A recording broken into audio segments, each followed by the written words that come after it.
Encore un sujet que nous évoquons depuis plusieurs mois déjà. Je tiens à préciser que nous avions une réunion courant juin, je crois, qui réunit environ 500-600 frontaliers. Et nous avions mis à l'ordre du jour le problème d'actualité, toujours encore, du Libor et surtout de la répercussion sur les prêts en devise par rapport à l'intérêt négatif ou l'évaluation d'un intérêt négatif lié au Libor ou à l'Euribor.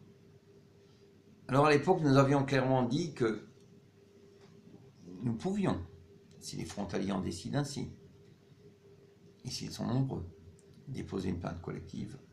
J'ai simplement constaté que nous avons eu, à l'époque, je le répète, une absolue minorité de gens. Il n'y avait même pas 10 qui sont venus déposer leur dossier. Je dois dire qu'au mois de juin, et un dimanche matin, les gens n'avaient peut-être pas la tête à faire les calculs. Entre-temps, les choses ont un peu évolué. Et j'ose espérer à ce jour que certains frontaliers concernés se sont un peu penchés sur leur dossier de prêt et ont regardé quel serait, ou calculé quel serait l'impact pour eux financier si effectivement, comme cela est prévu dans le contrat, leur intérêt est calculé en fonction de Libor actuel qui, je le répète, est négatif. Alors je tiens aussi à préciser que le jour, au mois de juin, nous avions avec nous un avocat. Cet avocat a bien étudié le dossier et surtout la réponse qui a été adressée à certains frontaliers des organismes de prêt et des banques, qui expliquait que la loi interdit de faire un prêt ou d'accorder un prêt à un taux négatif à quelqu'un.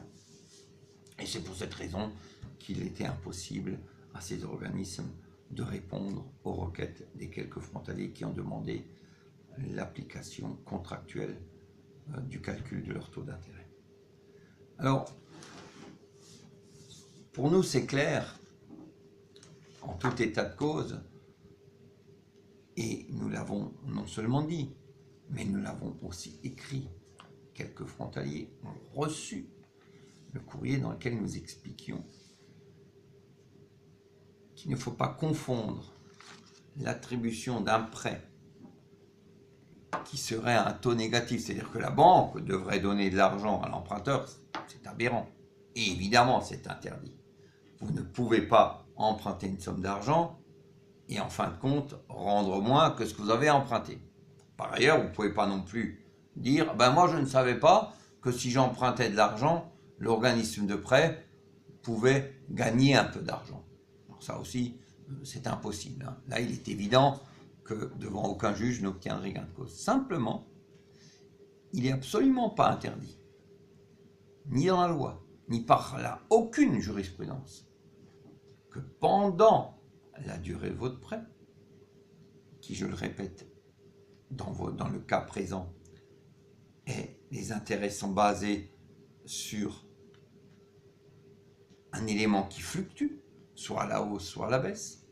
Pendant ce temps, il y a une certaine époque, il se peut que l'intérêt et que ce taux soit négatif. Ce qui ne signifie pas que du début jusqu'à la fin du prêt, il n'y ait pas eu un gain financier pour l'organisme de prêt. Et c'est ça qui est important. Et c'est ça qui est essentiel. Je le répète, vous rendez la somme qui vous a été prêtée et l'organisme qui vous a prêté de l'argent gagne un certain montant. Alors, comme ce montant n'est pas fixé, c'est difficile. Un autre organisme, lui, a simplement dit, voilà, nous on estime que nous avons droit à une marge de, admettons, 1%. Très bien. Donc, par contre, le reste fluctue en fonction du taux. Eh bien, gardons ce pourcent. Et si le taux, par exemple, du Libor de Ribor est à 1%, on arrive à 1% de marge, plus 1% lié à la valeur de Libor ou de l'Euribor.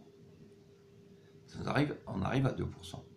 Mais quand l'Euribor est tombé à 0,8%, on reste toujours dans le même calcul, on prend 1%, avec moins, la marge, elle reste définie. La marge est de 1%, elle est bien fixe, on n'y touche pas. Mais on fait un calcul arithmétique, mathématique, tout simple, de moins 0,8. Ben, si j'enlève moins 0,8 de 1, je tombe sur 0,2. Qu'on m'applique 0% de Ribor et qu'on rajoute 1% de marge fixe, c'est pas correct du tout, ça. C'est pas comme ça que ça se passe. Là, le calcul est erroné aussi. Je tiens aussi à préciser qu'il me semble qu'un organisme actuellement, la Caisse d'épargne en l'occurrence, respecte, semble-t-il, je le répète, d'après ce que j'ai lu et vu, à la lettre son contrat et a répercuté la baisse de Libor ou de l'Euribor aux emprunteurs qui ont donc souscrit ces contrats. Alors maintenant, la question se pose, les banques qui estiment que c'est illégal et interdit, ces banques doivent porter plainte contre la Caisse d'épargne pour concurrence déloyale. Il n'est quand même pas pensable, si effectivement la banque estime qu'elle a raison, qu'une autre banque puisse, alors que la loi l'interdit, appliquer ce taux négatif et l'accorder. Il est évident qu'il y aurait là, dans le cas d'espèce, concurrence déloyale. Alors on est déjà bien au-delà, puisque quelques frontaliers, dont l'un d'eux qui était en octobre chez moi dans le bureau, à qui j'avais d'ailleurs remis ce courrier, se sont organisés, je tiens simplement à les féliciter, ils sont allés jusqu'au bout en posant une plainte en référé. Alors le référé, c'est quoi? Le référé, c'est une plainte qui, dans l'urgence, le juge prend une décision en attendant d'avoir jugé sur le fond. Et bien la plainte en référé, ils l'ont gagnée. La juge du tribunal de Strasbourg a clairement condamné l'organisme à appliquer ce que cet organisme, cette banque, avait clairement elle-même défini. Puisque les clauses sont définies par ces banques. Ce ne sont pas les frontaliers qui imposent les clauses. Ils les acceptent ou ils les refusent. En l'occurrence, ils les ont acceptées. Mais ce n'est pas unilatéral, c'est bilatéral. Donc les frontaliers qui ont, bien entendu, dû, c'est normal, sans ça le contrat n'est plus valable, faire face tous les mois, mensuellement, comme il était prévu, au remboursement de leurs prêts, ont tout à fait le droit de demander à ce que le contrat qu'ils ont signé soit respecté. Vous trouverez, en complément de ce de mon commentaire, une lettre à adresser à vos organismes de presse si vous êtes concernés. Les banques notamment, nous demandons immédiatement, afin d'éviter une longue procédure qui pourrait être que nuisible à l'image de marque de ces banques. Je l'écris. Ce qui est très important et avant tout et primordial, c'est la confiance dans une banque et le respect des engagements de ces organismes. Puisque vous, pour avoir la confiance d'une banque, vous devez aussi respecter vos engagements. Sinon, c'est fini. Plus jamais la banque ne vous fera confiance si vous ne respectez pas vos engagements. Bien sûr, il y a toujours bilatéralement. On peut à un moment donné avoir une difficulté et discuter. Et c'est ce que nous demandons. Nous demandons rien de plus, et vous le verrez dans le courrier, nous demandons simplement, afin d'éviter de devoir déposer soit une plainte collective pour le fond, ou le cas échéant, des plaintes en référé, des centaines de plaintes en référé. Il n'y a pas de problème, si c'est ce qu'on demande et ce qu'on cherche. Moi, je constate simplement que dans certaines publicités, on le voit, que des organismes bancaires disent clairement que les clients, on les écoute, quel que soit le montant de leur épargne ou de leur comptes bancaires, on les écoute, chacun a droit à la parole. Eh bien, pas besoin de les écouter individuellement, un par un, et surtout de tenter de les diviser, puisque nous avons constaté que dans certains cas, suivant la solvabilité de certains, suivant le poids qu'ils ont, ou leur motivation, on leur a proposé, en lieu et place du contrat qui existait, un nouveau contrat, dans certaines banques, très avantageux. Un contrat en euros à un taux fixe de 0,8%. Il est évident qu'à ce moment-là, on accepte immédiatement. Hélas, ce n'est pas le cas de nombreuses autres banques. Donc, ce n'est pas parce qu'on accepte chez l'un et chez l'autre de façon à sortir un petit peu du vent des voiles que pour autant, s'il y a un gros coup de vent ou une tempête, la voile ne peut pas déchirer ou le mât ne peut pas tomber. En aucun cas, je tiens à le préciser pour ceux, j'ai déjà entendu qu'ils les sous-entendent, d'une part, nous ne voulons pas à l'un ou l'autre organisme, demandons. Nous avons vu que, voilà, il y en a plusieurs qui ne respectent pas. Il faut savoir que ces organismes de prêt, notamment ces banques, sont aussi réunis au sein d'une association. Très peu de gens le savent.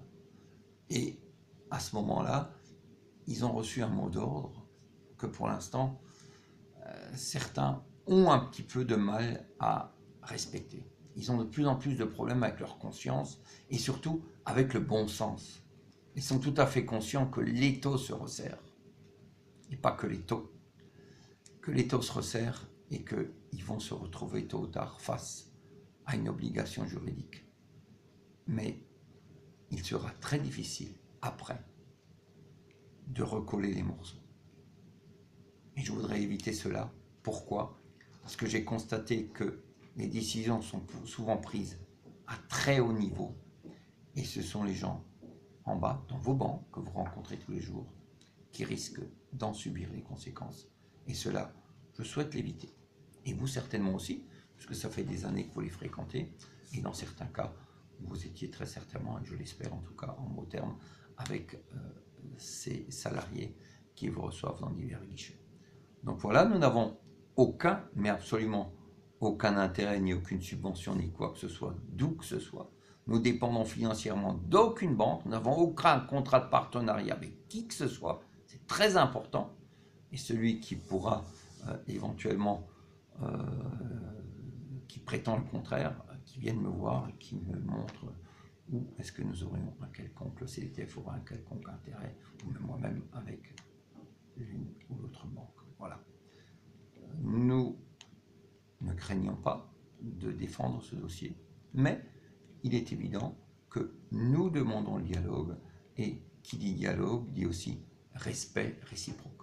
Je pense que nous sommes encore à ce stade, que tout est encore possible, et j'espère que le courrier que nous avons rédigé permettra d'arriver effectivement à ce que le bon sens et le droit triomphent, sans que pour autant il faille demander l'arbitrage de plusieurs juges. Merci.